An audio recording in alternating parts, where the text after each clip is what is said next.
sobre esse vídeo, essa declaração que o cantor gospel Fernandinho deu sobre as pessoas cristãs que se ligam, se associam para fazer o tal do feat, que são as participações com músicos, cantores, artistas de música do mundo, artistas seculares. Foi uma polêmica esse vídeo dele. Eu até comentei lá na hora que eu vi, o primeiro site que eu sigo que postou, falando que eu concordo com tudo que ele falou, porque eu entendi o que ele quis dizer. Ele realmente está falando uma coisa verdadeira, que quando você realmente serve a Deus e a tua boca só serve para adorar a Deus, obviamente que você não vai emprestar a tua boca para cantar outras músicas que não adoram a Deus, que não invocam a Deus, certo? Então eu entendi perfeitamente essa parte, só que eu acho que ele falou pouco. Ele tem que falar um pouco mais. Porque isso que ele falou é só a pontinha do iceberg. Tem muito mais coisa aí para baixo para a gente falar, que na verdade é a raiz disso tudo. Para quem não me conhece, eu nasci na música do mundo, sou filha de 2 grandes nomes da música secular, tive uma carreira na música secular por mais ou menos 10 anos, só que como eu nasci na música do mundo, eu componho músicas desde os meus 3 anos de idade. Quando eu era uma criança, eu gravei com 3 anos de idade uma música de minha autoria no LP dos meus pais, junto com a banda deles. Então eu venho desse ambiente, o ambiente mesmo de show do mundo, da música do mundo. Quando eu me converti, eu cantava numa banda chamada SNZ. Eu não sei se você vai lembrar, eu era o S do SNZ. E a gente era o maior sucesso no Brasil. Eu tive uma das minhas músicas, foi primeiro lugar nas paradas do Brasil. E o que acontece? Eu me converti ali dentro e eu não tinha muito acolhimento para conseguir sair dali e vir cantar no gospel. Pelo contrário, eu já percebia dentro das igrejas uma negociação do santo com o profano. Muita gente já me convidava para cantar no altar, ou seja, a igreja naquela época, gente, há mais de 20 anos atrás, quando eu me converti, já não tinha critério. As pessoas já deixavam algumas portas abertas para profanar o altar. Quer dizer, eu era uma cantora do mundo, mas eu era recém-convertida. Eu já recebia convites de igrejas dizendo, venha louvar na nossa igreja, mas eu não era ainda uma cantora gospel, eu nem tinha largado o meu trabalho secular. Hoje você ainda vê isso. Você vai ver muita gente que não tem ainda frutos que revelam arrependimento e mudança de vida. Gente que ainda é neófito, novo convertido, nova convertida, já sendo colocado no altar. Esse problema de artista gospel que faz muito sucesso e bomba e se torna influencer e faz feat, tem uma raiz. A raiz é a falta de discipulado, é a falta de tratamento lá quando a pessoa está na igreja. O problema é mais profundo. Veja bem, eu não tenho nada contra o sucesso, pelo contrário, o sucesso é uma bênção. Ah, Sara, você acha que é errado as pessoas se entreterem, se divertirem com música? Não, de maneira nenhuma. O entretenimento, o divertimento santo e saudável, lógico que é uma bênção, uma dádiva de Deus. O problema é quando o nosso entretenimento invoca outros que não são o nosso Senhor Jesus Cristo. O problema é quando o nosso entretenimento é uma, entre aspas, adoração, né, disfarçadinha de show. Na verdade, shows são cultos. Todos os shows são cultos disfarçados. E a gente, ainda que não veja isso, no mundo espiritual é assim que é recebido. Então o problema é quando o nosso entretenimento está sendo usado para invocar outras coisas que não são o Senhor Jesus Cristo, entendeu? Quando eu me converti há 24 anos atrás, não existia a divisão gospel dentro das grandes gravadoras. Não existia esse mercado de produtos gospel tão forte quanto existe hoje. Naquela época, por causa disso, porque não existia esse mercado, ainda não tinha tanta gente de olho na grana nesse sentido, entendeu? O que aconteceu? Uma coisa somou com a outra. A falta de noção das pessoas nas igrejas sobre o temor do altar juntou com essa questão da grana, começaram a entender que se eu criar um produto gospel, se eu pegar uma pessoa que canta muito, uma cantora, um cantor que canta muito e que só professa a fé cristã e eu gravar um CD e eu impulsionar com grana, eu vou botar esse produto, vai bombar, vou ganhar milhões. E isso fez com que as gravadoras começassem a entrar forte. E daí é que surgiu tudo isso. É por isso que tem tanta gente sem raiz e sem base dentro da própria música gospel. É por isso que você vê tantos cantores e cantoras hoje, jovenzinhos no mercado gospel. É um mercado, gente. São pessoas, cantores e cantoras com milhões de seguidores, influenciadores de uma geração que não tem fazer, entendeu? É por isso que a gente vê grandes cantores famosos que os filhos de vocês, que hoje a minha filha já é adulta, mas quem tem filho adolescente aí, tá ralando. Por quê? Porque o seu filho escutou na rádio, o que toca é a modinha. E aí quando você vai ver a vida da pessoa que tá cantando a música, não tem nenhuma profundidade de ensino bíblico. Pelo contrário, você vai ver cantores e cantoras gospel que tiram foto dentro de ambiente totalmente mundano, com roupas extremamente indecentes, fazem stories cantando música do mundo. Você vai ouvir história de cantor, cantora cristã que está envolvido com drogas. E aí por aí vai, entendeu? E por quê? Porque virou um mercado, gente. O critério de santidade do altar já foi abandonado há muito tempo. Já tem muito tempo que a igreja, e isso nos Estados Unidos, há muito mais tempo do que no Brasil, a igreja abandonou os critérios de santidade para subir no altar. Quando a gente vai ler a Bíblia, a gente vê que Deus ele é tão selecionador com quem vai subir no altar, que ele designou uma tribo chamada tribo de Levi. Tanto que até hoje a gente tem o costume de dizer são os levitas que vão subir no altar. Ah, fulano é levita, que vem da tribo de Levi. O que quer dizer isso num contexto para a gente atualizar? Deus, ele gosta de exclusividade e ele separava uma tribo de pessoas consagradas para subirem no altar. São pessoas que não podem se meter com qualquer coisa, que não podem se envolver com qualquer coisa, entendeu? Quem sobe no altar precisa ser ensinado sobre a seriedade do altar. Mas isso veio se perdendo. Por quê? Porque vieram grandes gravadoras multinacionais, criaram a divisão gospel, pessoas que não entendem nada de Bíblia, nada sobre o mundo espiritual, pessoas que acham que culto é show gospel, que o louvor é um show gospel. Tem um monte de gente na igreja que acha que o louvor tá tocando e cantando para te dar prazer, para me dar prazer. Não, o louvor não é pra gente curtir, o louvor é pra Deus receber. Esse ensino, olha, tá em extinção, as pessoas nem sabem mais, nem ninguém ensina mais isso. O que é o altar? A santidade, o temor. O altar é a linha de frente da batalha, da guerra espiritual. Se você subir com brecha, quem cai é você. Se você subir no altar em pecado, você corre o risco só de morrer.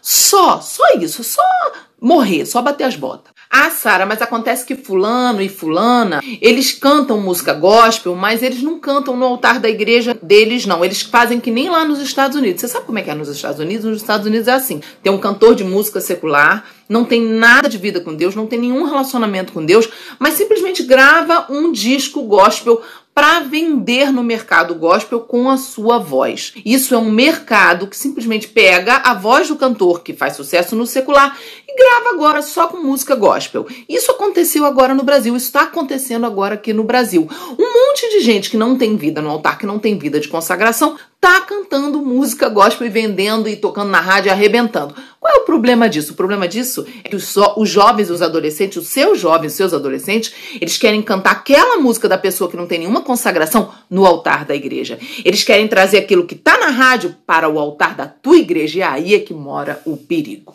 Por exemplo, você sabe aquela música Aleluia, que teve uma cantora com uma voz lindíssima, cantora gospel, uma voz lindíssima, a menina, ela gravou essa música fazendo uma letra em português para a música Aleluia, uma música em inglês.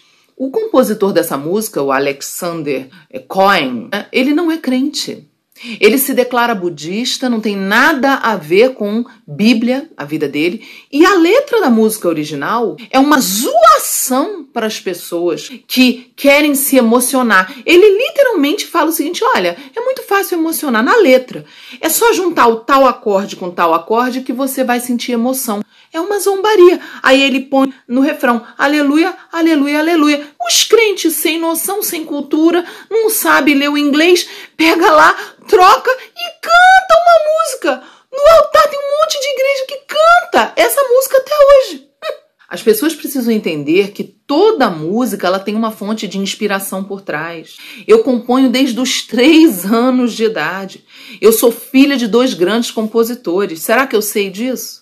Será que eu entendo disso? Eu compunha quando eu era do mundo. Eu me lembro bem dos processos para compor no mundo e a diferença de quando eu recebi o Espírito Santo. Eu não componho mais desde que eu recebi o Espírito Santo. Eu recebo, o Senhor toca para mim as músicas. É uma coisa linda, uma coisa tremenda. E as pessoas pensam que, não, é só trocar a letra. Não, meu bem, a letra é o de menos. A letra só confirma o que a melodia está invocando. A melodia, ela é como uma senha. Ela é como algo que abre dentro de você um arquivo espiritual. A melodia espiritual, ela entra em você, ela te ministra no espírito e na alma, além do corpo, entendeu? É muito sério, gente. Então, temos que tomar cuidado com quem compôs a tal da música. Agora eu vou terminar te contando uma história que é lógico que eu não vou falar o nome da pessoa, que eu não posso expor, mas é um amigo meu que ele também já cantou, mas ele é compositor de música do mundão mesmo, assim, sertanejo, muita música do mundão mesmo, pesada.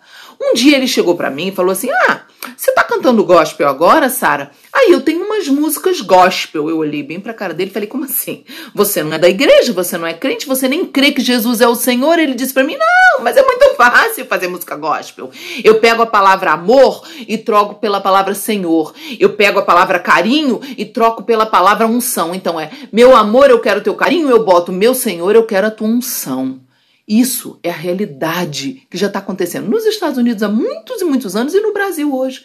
Já tem tempo, então toma cuidado.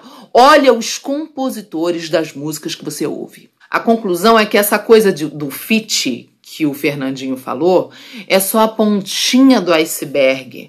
Sabe? É o que todo mundo tá vendo, é o que tá chamando atenção na mídia. Mas, na verdade, tem uma raiz. É só a ponta do iceberg, tem uma coisa muito maior por baixo que não está sendo tratada. Jesus falou sobre essa questão das aparências. Quando a gente só está preocupado com as aparências, a verdade é que no nosso meio cristão tem muito, mas muito crente que se as aparências estiverem tudo bem, tá tudo ótimo, ninguém fala nada, ninguém confronta. Mas quando começa a incomodar na questão das aparências, aí o povo se levanta. E Jesus falou, olha, vocês estão coando um mosquito e engolindo um camelo.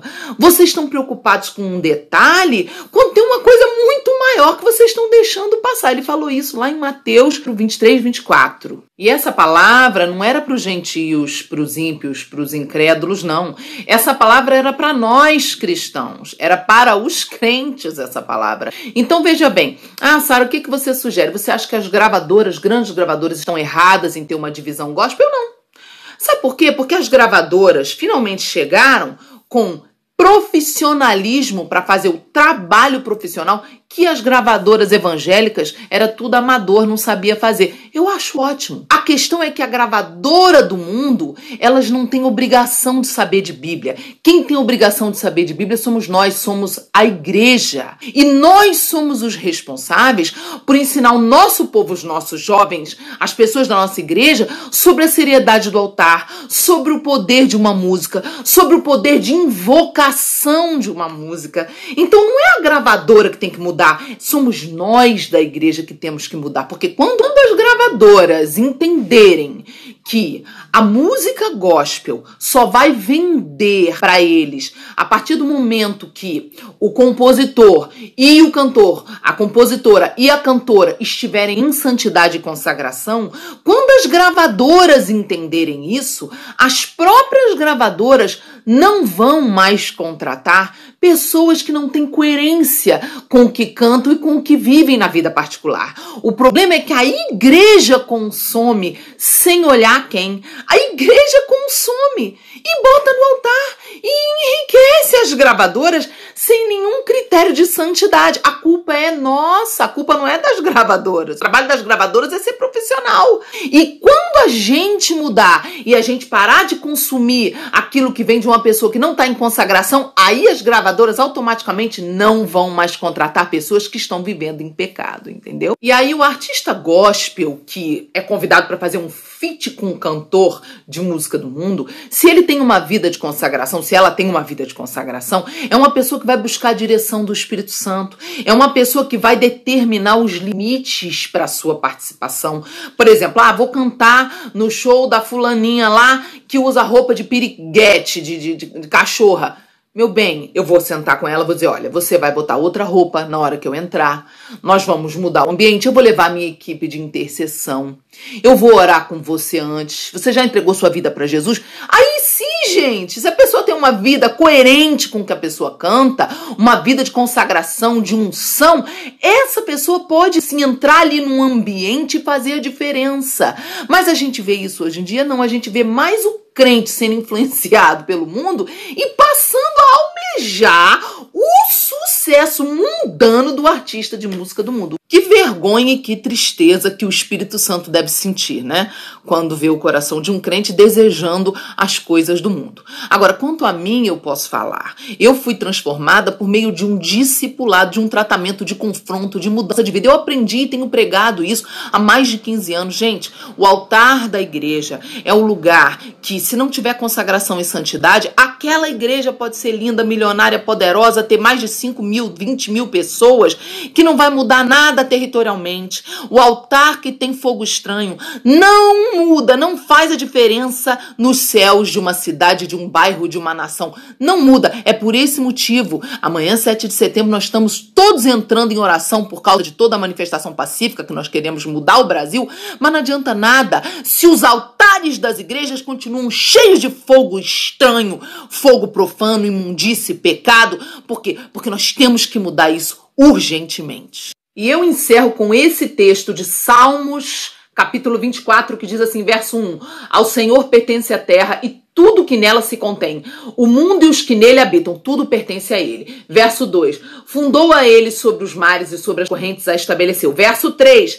Quem subirá ao monte do Senhor? Quem é que vai subir no altar do Senhor?